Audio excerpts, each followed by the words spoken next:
এটা শাসক বুঝে গেছে। তার ফলে এই ধমক, ধামক, ফোঁস, নানা রকম শব্দ ইউজ হচ্ছে, ব্যবহার হচ্ছে। আমরা আমাদের সকল শক্তি দিয়ে তা প্রতিহত করব।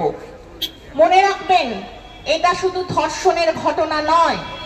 ধর্ষণ বলে এটাকে ছোট ঘটনা করে বা আমাদের দাদার মতো বিচ্ছিন্ন ঘটনার তকমা পরিয়ে দেওয়া চলবে না। এটা একটি পরিকল্পিত খুন এবং রাজনৈতিক খুন। অরাজনৈতিক বলে কিছু হয় না, মনে রাখবেন আপনারা। অরাজনৈতিক বলে কিছু হয় না। যারা অরাজনৈতিক তকমা এতে আমাদের সবার আন্দোলনকে ছোট করতে চাইছেন, তাদের নিজেদের স্বার্থ চরিতার্থ করার জন্য তারা